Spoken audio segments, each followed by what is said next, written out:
venus te rendre culte. Amen. Nous sommes venus te dire, Père, tu es merveilleux. Amen, amen. C'est pourquoi dans le chant, dans nos prières, nous ne manquerons pas, Seigneur, à témoigner, Seigneur, notre reconnaissance. Alléluia. Merci, Seigneur. Et nous te disons merci pour ta présence en ce lieu. Merci, Jésus. Merci parce que tu nous bénis abondamment. Merci, Seigneur. De ton esprit. Merci, Saint-Esprit. Remplis tout un chacun de nous. Amen. Seigneur, utilise-moi comme un simple canal afin de transmettre à ton peuple qui est très cher à tes yeux. Amen.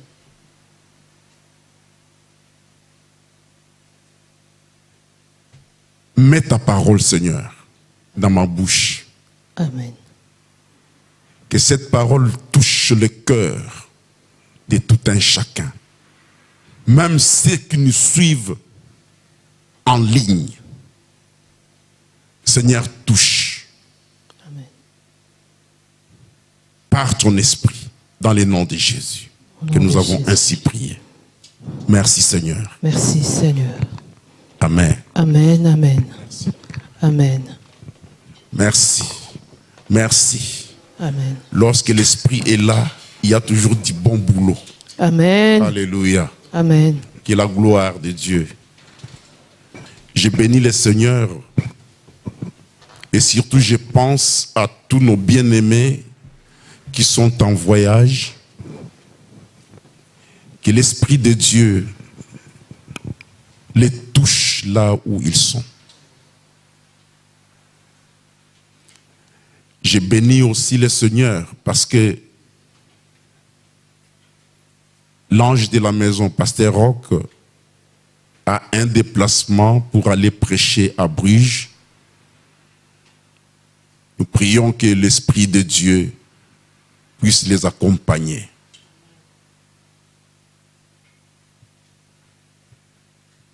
Car il est allé annoncer la bonne nouvelle. Heureux le pied qui vont pour annoncer la bonne nouvelle. Seigneur, sois béni. Et pour cette opportunité qui m'a été accordée, j'ai béni le Seigneur grandement pour cette confiance que l'homme de Dieu m'a accordée de me tenir devant vous. J'ai béni énormément le Seigneur. Je dis toujours que vous avez vraiment du prix devant le Dieu créateur. Alors, dans toute humilité, je me présente devant vous pour vous annoncer la parole de Dieu. Alléluia. Ces derniers temps, nous parlons de la présence de Dieu. Nous parlons de la domination.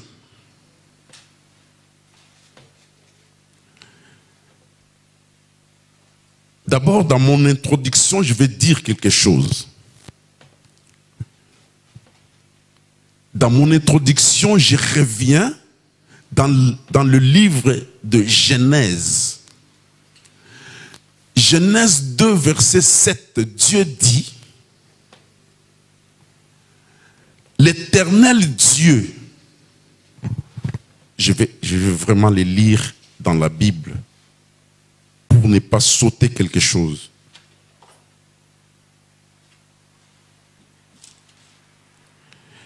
L'Éternel Dieu forma l'homme de la poussière de la terre. Il souffla dans ses narines un souffle de vie et l'homme devint une âme vivante. Amen. Alléluia. Amen. Dieu a créé l'homme en deux phases. Alléluia. Amen.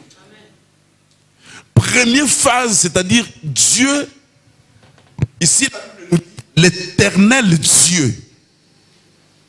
L'éternel Dieu a pris la terre, la poussière, il a formé ce corps. Donc ces vases que je suis, donc mon corps ici c'est un vase. Dieu a commencé d'abord à former le vase. Quand il a formé le vase, ce vase n'avait pas la vie. Deuxième phase, Dieu a soufflé dans l'homme. C'est alors qu'il devint une âme vivante. Dans Genèse 1er 26, la Bible nous dit, Dieu dit, alléluia, il y a différence. Là, on dit Dieu dit. Mais ici, la Bible nous dit, dans le chapitre 2, la Bible nous dit, l'Éternel Dieu forma. Mais dans Genèse 1er 26, la Bible dit, Dieu dit, créons l'homme à notre image. Quand Dieu dit, formons l'homme à notre image. C'est-à-dire, quand on parle de Dieu, je dois insister sur ça. Parce que quand vous lisez Genèse chapitre 1, la Bible nous dit, Dieu a dit que ceci soit et cela fut. C'est-à-dire, quand Dieu disait et que tout ce qui s'accomplissait, Dieu le faisait dans toute sa souveraineté. Mais ici, l'éternel Dieu, alléluia. Quand on dit l'éternel Dieu, c'est-à-dire, ici, il ne fait pas, donc, Dieu est en train d'associer l'homme dans ses affaires. Alléluia. C'est pourquoi le mot de l'Éternel est sorti. L'Éternel Dieu, c'est-à-dire le Dieu qui assiste l'homme. C'est pourquoi nous disons le Dieu présent. Là où l'homme s'arrête, c'est par là que Dieu commence. Donc nous devons commencer quelque chose de Dieu avec Dieu, mais parce que nous avons des limites. Et Dieu va prendre dans nos limites pour achever notre œuvre. Alléluia. Mais ici, je voudrais souligner quelque chose. Dans Genèse 2, le verset 7 que nous avons lu.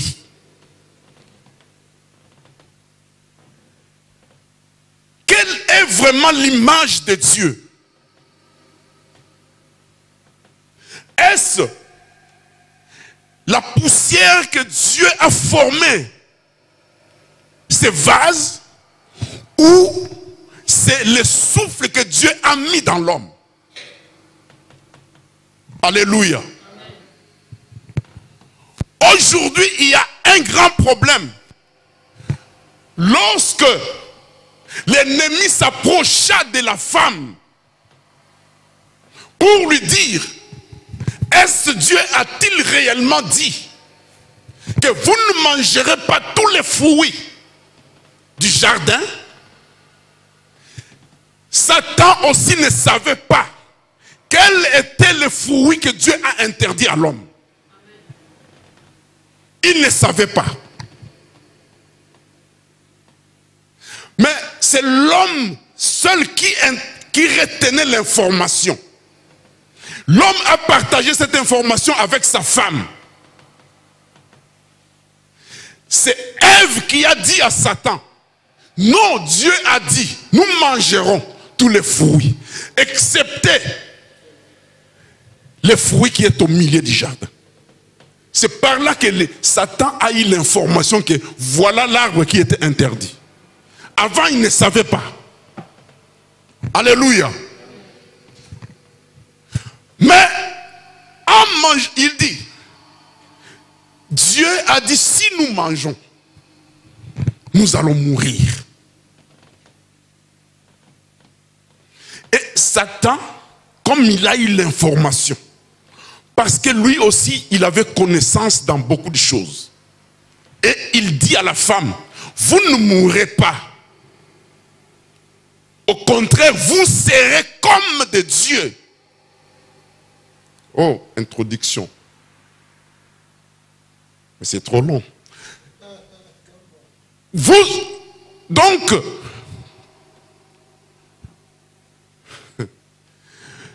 il dit à la femme, au contraire, vous serez comme des dieux.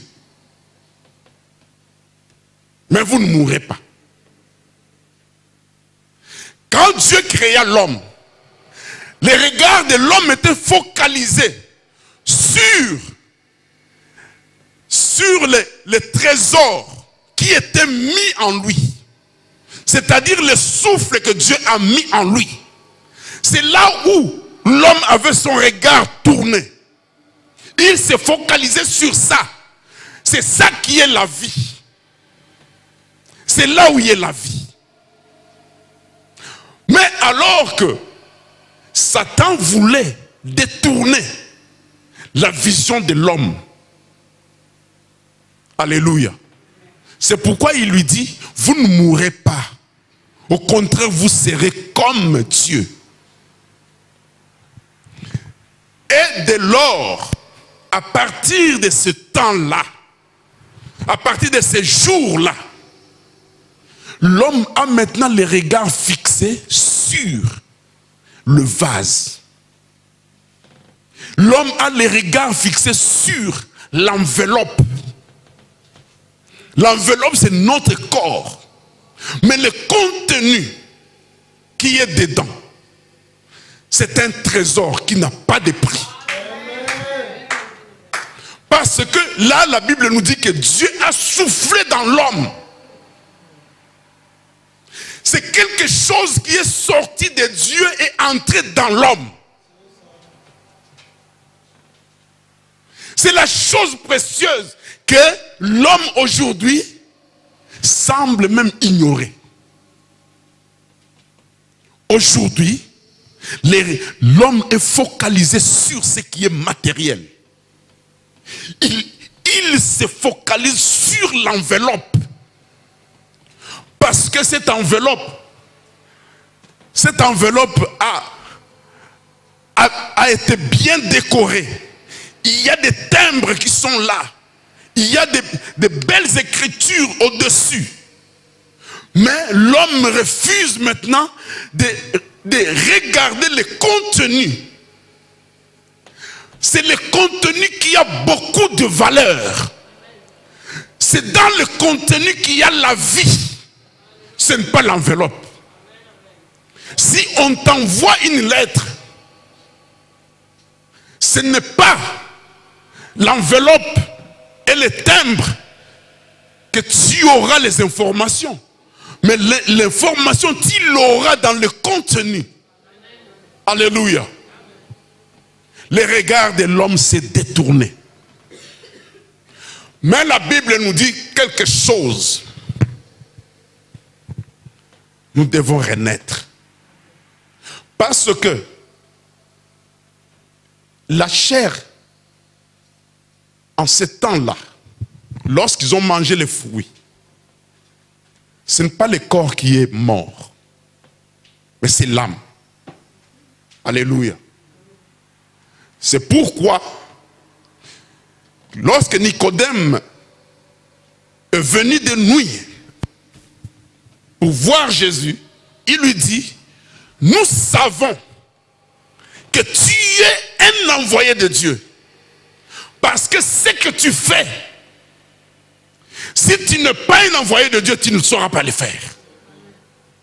Mais Jésus lui dit, Jésus voulait lui dire que il n'est pas question de savoir ce que je suis. Mais pour le royaume, il faut naître de nouveau. Alléluia. C'est pourquoi il y a la nouvelle naissance. Bien-aimés, ne jouez pas avec la nouvelle naissance. Il faut naître de nouveau. Nicodème posa la question. Moi qui suis grand, dois-je encore rentrer dans le sein maternel pour naître? Jésus lui dit, non. Naître, la première naissance, c'était selon la volonté de l'homme. Mais la seconde naissance, ça vient selon la volonté de Dieu. Donc tu dois naître d'eau et de l'esprit. Ne jouez pas avec les baptêmes. Les baptêmes d'eau. Ne joue pas avec ça. Il faut être baptisé pour devenir chrétien, pour entrer dans les royaumes. Il faut être baptisé d'eau et de l'esprit. Baptême, ça vient du mot grec qui signifie baptizo. Baptizo veut dire plonger dedans. Nous parlons du baptême d'eau, donc tu dois être plongé dans l'eau. Ce n'est pas le baptême de gouttes d'eau. Non, ça c'est pas un baptême. Le baptême, il faut être plongé dans l'eau. Et tu dois être aussi baptisé de l'esprit.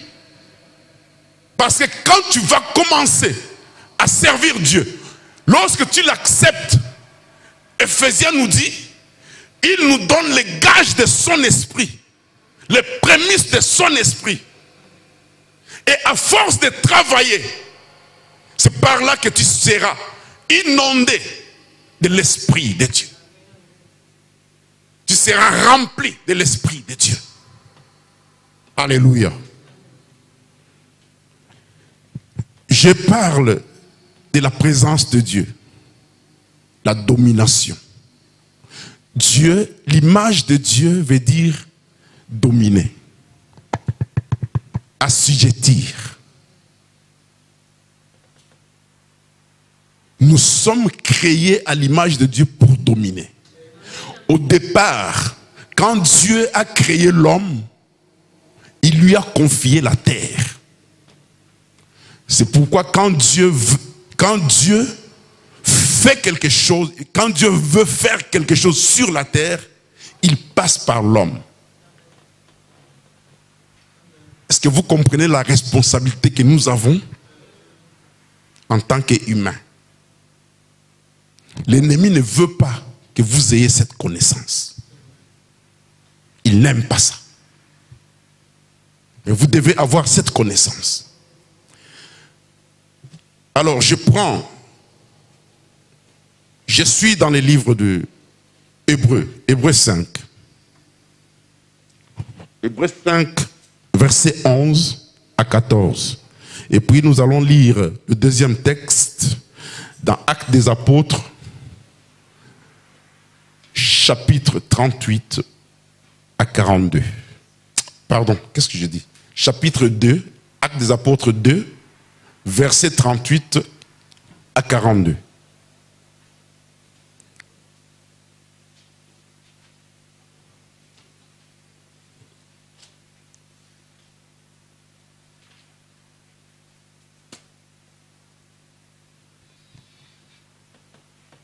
Est-ce qu'on peut se lever pour lire la parole de Dieu? Alléluia. Hébreux chapitre 5, verset 11.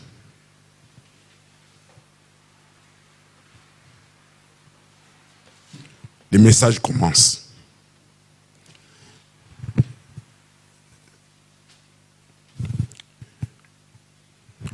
Je lis au nom de Jésus. Nous avons beaucoup à dire là-dessus. Et des choses difficiles à expliquer parce que vous êtes devenus lents à comprendre. Vous, en effet, qui depuis longtemps devriez être des maîtres, vous avez encore besoin qu'on vous enseigne les principes élémentaires des oracles de Dieu. Vous en êtes venus à avoir besoin de lait et non d'une nourriture solide. Or, quiconque est au lait n'a pas l'expérience de la parole de justice, car il est un enfant. Mais la nourriture solide est pour les hommes faits, pour ceux dont le jugement est exercé par l'usage à discerner ce qui est bien et ce qui est mal. Alléluia. Le deuxième passage que nous allons lire, c'est dans Actes des Apôtres. Je prends le livre des Actes des Apôtres. Je commence au verset 38, c'est pour une compréhension. Mais sinon, le verset que je veux m'atteler, c'est le verset 42. Amen. Actes des Apôtres, chapitre 2, verset 38. Pierre lui dit, repentez. Pierre leur dit, repentez-vous et que chacun de vous soit baptisé au nom de Jésus-Christ à cause du pardon de vos péchés. Et vous recevrez le don du Saint-Esprit. Car la promesse est pour vous, pour vos enfants et pour tous ceux qui sont au loin, en aussi grand nombre que le Seigneur Dieu les a appelés. Et par plusieurs autres paroles, il les conjurait et les exhortait, disant, sauvez-vous de cette génération perverse. Ceux qui acceptèrent sa parole furent baptisés, et en ces jours-là, le nombre de disciples augmenta d'environ 3000 âmes. Le verset 42. Ils persévéraient dans l'enseignement des apôtres, dans la communion fraternelle, dans la fraction du pain et dans les prières. Alléluia. On peut se mettre.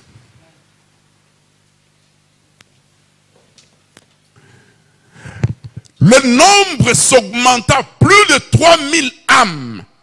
La Bible nous dit qu'ils persévéraient. Ils persévéraient. Persévérer, c'est-à-dire, vous devez travailler sans relâche. Vous devez travailler sans abandonner. Alléluia. Donc, Dieu nous a appelés pour travailler dans son œuvre sans relâche. Il dit, il persévérait dans les enseignements des apôtres. Première chose. 2, il persévérait dans la communion fraternelle. Deuxième chose, il persévérait dans la fraction du pain. Quatrième chose, il persévérait dans les prières. Alléluia. C'est sans relâche, sans abandonner.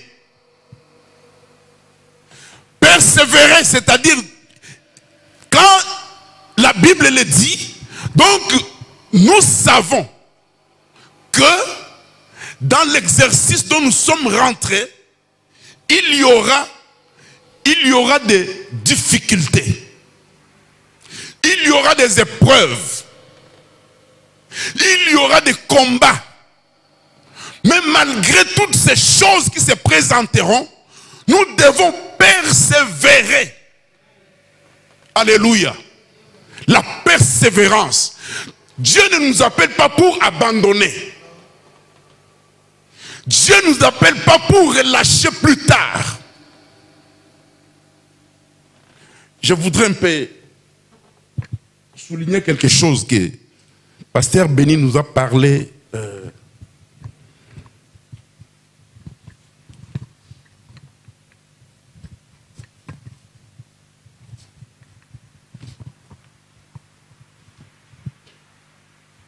C'était au mois de novembre. Elle disait l'abandon, les relâchements sont les frères et les sœurs de celui qui détruit.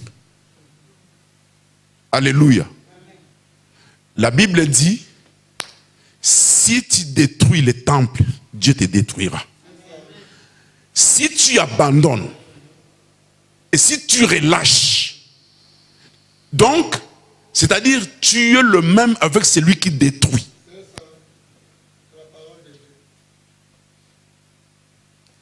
Alors tu dois t'accrocher parce que la couronne est très grande.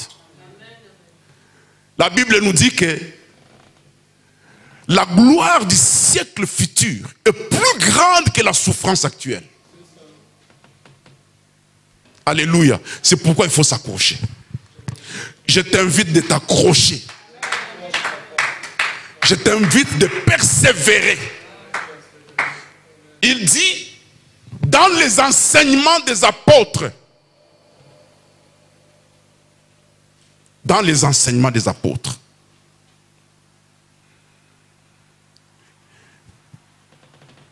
et si je retourne un peu dans le livre d'Hébreux que nous avons lu, la Bible nous dit ceci: nous avons beaucoup à dire là-dessus et des choses difficiles d'expliquer parce que vous êtes devenus lents à comprendre. Alléluia. Là où il y a relâchement, là où il y a abandon, c'est-à-dire si tu ne persévères pas dans la vie chrétienne, tu auras aussi difficulté à comprendre les choses de Dieu. C'est pourquoi Paul disait, en vous regardant, selon le nombre des années que vous êtes devenus en Christ, vous devez être des maîtres. Mais par contre, quand on vous regarde, donc c'est comme si on doit encore revenir aux principes élémentaires. Alléluia. Quand je regarde aussi le nombre des années depuis que je suis chrétien, est-ce que réellement je suis au niveau que Dieu vraiment estime que je dois être? Ça, c'est une question que tu dois te poser. Alléluia. Quand quelqu'un se pose cette question, il fera plus pour avancer avec le Seigneur. 20 ans chrétien, mais quand on te regarde, un païen tout à fait.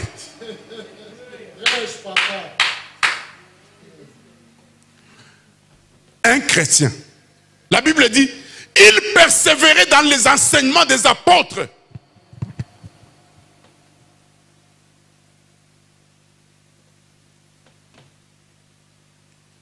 Je vais aller doucement. Là où je m'arrêterai, je m'arrêterai. Parce qu'il y a quatre points qu'il persévérait dans les enseignements des apôtres. La Bible nous dit ceci. Jésus, avec ses disciples, il leur demanda: qu'est-ce que les gens disent de moi? Qu'est-ce qu'il dit que je suis? Les autres disent, il dit que tu es Élie, tu es Jérémie, et tu es un prophète. Mais Pierre a dit, tu es le Christ, le Fils du Dieu vivant. Et Jésus dit à Pierre, tu es heureux, Simon, fils de Jonas, parce que ceci ne vient pas de toi-même, mais c'est mon Père qui t'a inspiré cela. Et sois heureux. Et il ajouta pour dire, tu es Pierre. Et sur cette pierre, je bâtirai mon église. Waouh! Sur cette pierre, je bâtirai mon église. Bien-aimé, pourquoi courir derrière les enseignements des apôtres? Jésus a laissé les fondements, les enseignements entre les mains des apôtres. Alléluia. Il a laissé entre les mains des apôtres. Et il dit, sur cette pierre, je bâtirai mon église. Dans ma version que j'ai ici, la Bible dit, tu es Pierre, et sur ces rocs, je bâtirai mon église. Alléluia. C'est-à-dire, quand Jésus dit, sur cette pierre, je bâtirai mon église, ce n'est pas que l'église sera bâtie sur Pierre l'apôtre. Alléluia. Il faut enlever cette confusion.